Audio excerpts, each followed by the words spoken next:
Assalamualaikum warahmatullahi wabarakatuh.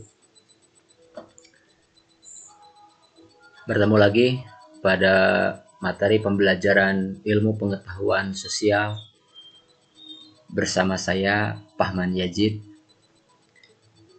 Pada pertemuan yang kedua ini kita akan membahas sekilas tentang peta. Nah, ini peta wilayah kedaulatan dan yurisdiksi nasional Republik Indonesia. Jika kita pernah mendengar kata peta, tentunya kalian pernah bahkan hafal lagu Sidora. Kalau kau mencari tempat, akulah yang paling tepat. Aku peta. Itu salah satu fungsi dari peta ya. Nanti kita akan jelaskan tentang peta itu apa sih. Oke. Kita lanjutkan. Di pokok pembahasan ini, pertemuan ini yang kedua ini kita akan membahas tentang peta ya. Kemudian atlas dan globe. Apa yang membandingkan, apa yang membedakan dari ketiga benda tersebut. Kita bahas satu persatu.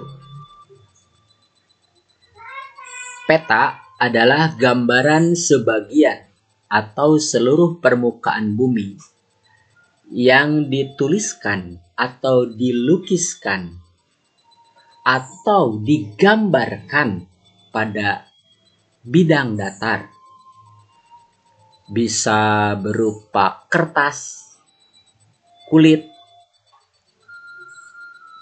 batu,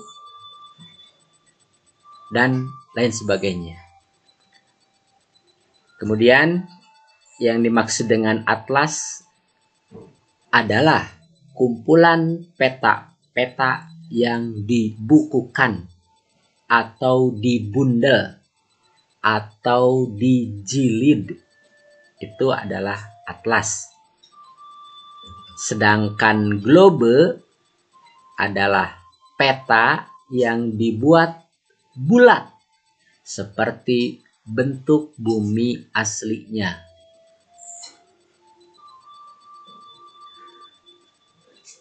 Fungsi dari ketiga benda ini, pertama, menunjukkan letak, tempat, atau wilayah.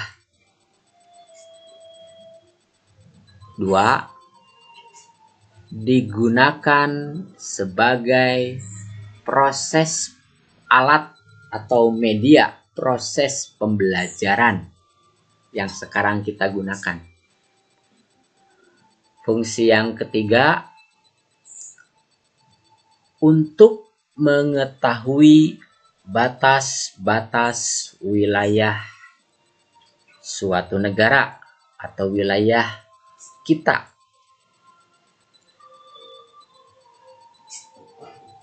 Fungsi yang keempat ya, untuk memprogram atau memplanning atau merencanakan misalkan suatu proses pembangunan. Wah, ternyata di daerah ini banyak sekali wilayah kosong. Kita manfaatkan sebagai tempat pertanian misalkan. Itu penggambaran ya, peta. Lalu menurut kalian apa sih peta itu? Tadi sudah dibahas ya. Komponen-komponen apa saja yang ada di dalam sebuah peta ya. Komponen-komponen apa saja? Coba kalian perhatikan peta ini atau peta yang ada di rumah kalian yang kalian miliki. komponen apa saja yang ada di dalam sebuah peta ini. Saya tunggu ya.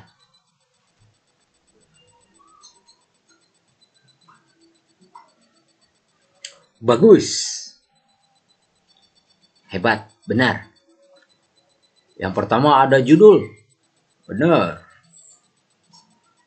Pak, ada pulau-pulaunya.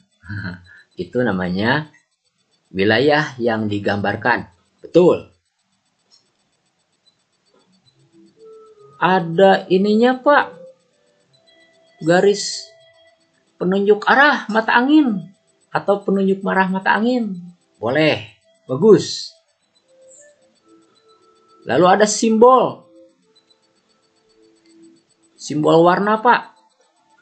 Betul. Dan masih banyak lagi yang ada di komponen yang ada di peta ini. Kita bahas ya.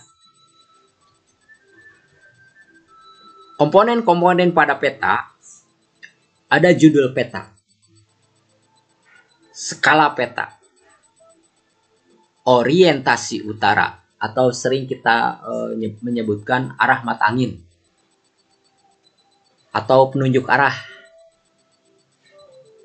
Kemudian ada simbol peta, garis astronomis. Garis astronomis itu adalah garis lintang dan garis bujur. Ada peta insert, legenda, sumber peta, tahun pembuatan peta, dan yang paling utama adalah wilayah yang dipetakan.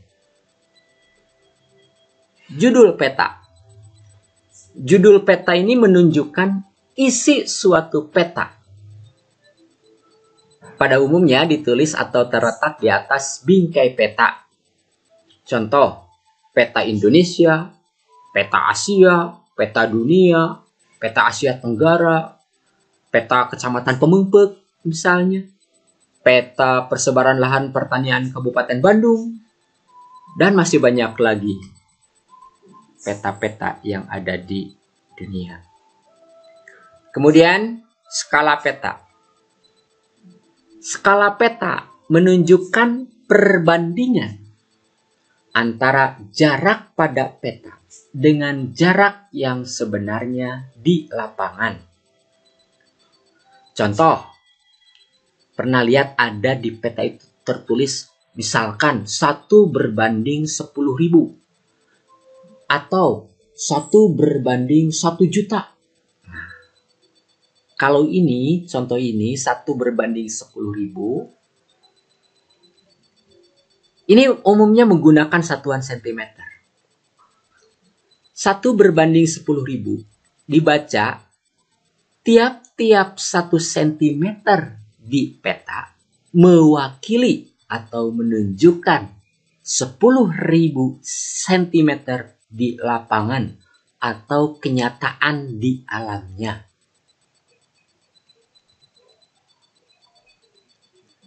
Jenis-jenis skala peta, ada skala angka, ya pasti berbentuk angka. Yang tadi, contoh 1 berbanding 10.000. Ada skala garis atau skala grafis. Dibaca, gambarnya seperti ini, dibacanya tiap-tiap 1 cm di peta menunjukkan 5 km di lapangan, karena ini satuannya cm dan kilometer. Ini contoh saja. Kemudian orientasi peta. Orientasi peta itu seperti ini.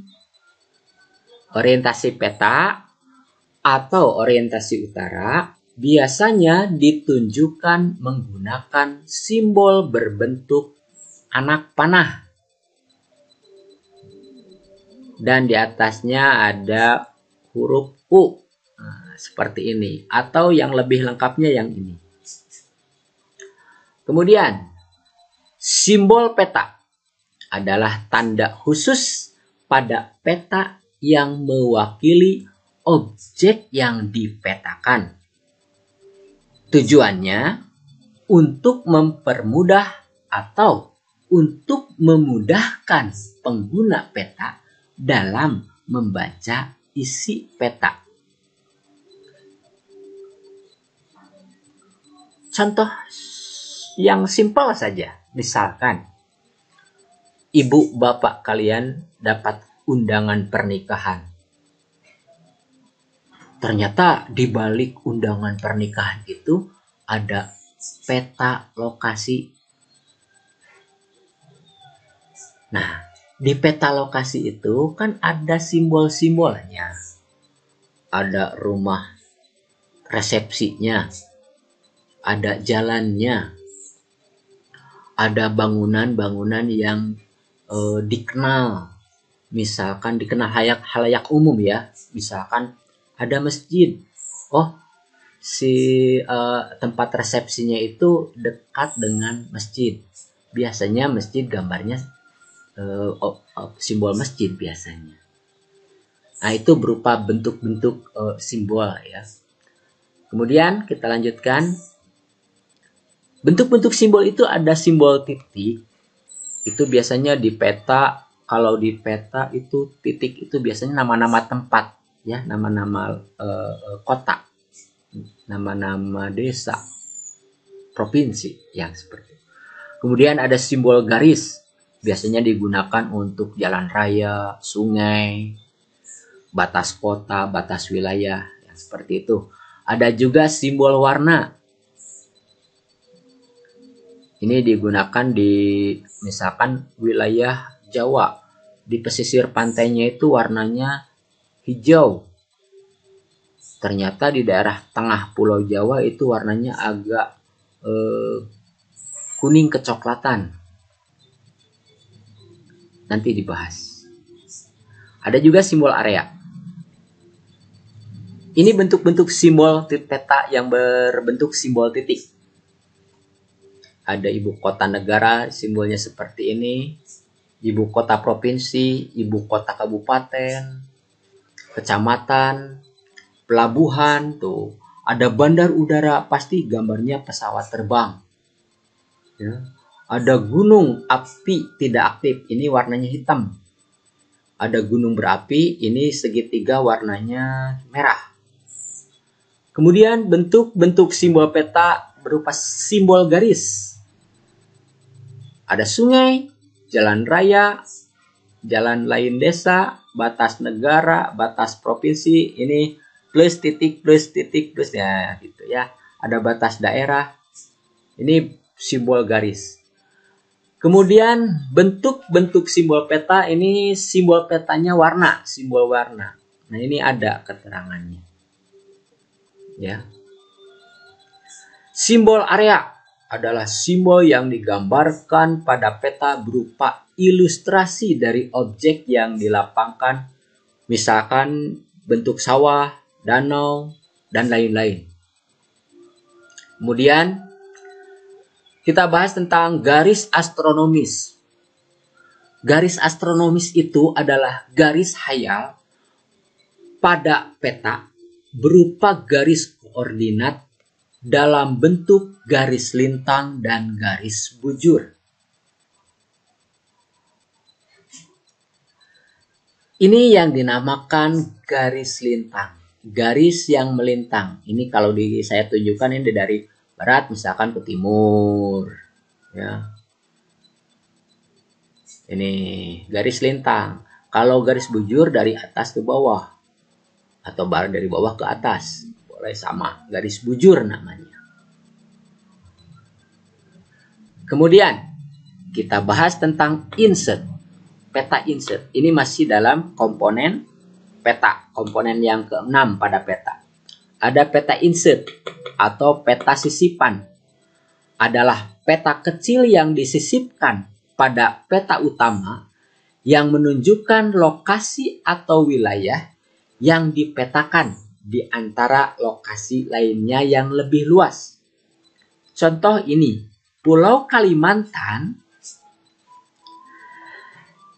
Bagi kita orang Indonesia, kita tahu bahwa Kalimantan itu masih wilayah negara Indonesia.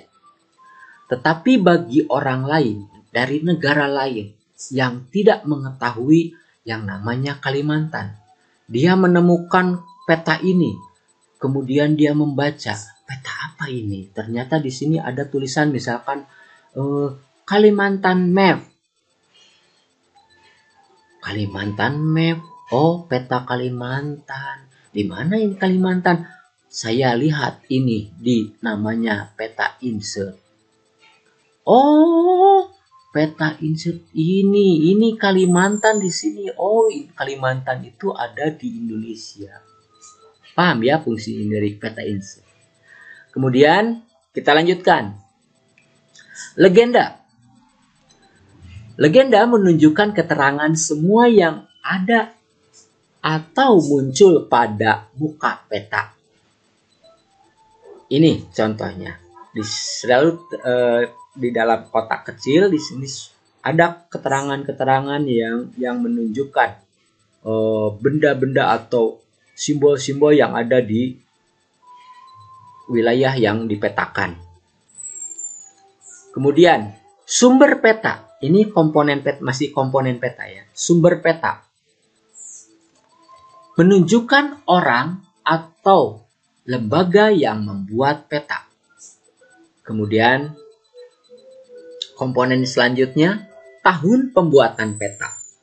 Menunjukkan tahun berapa peta tersebut dibuat.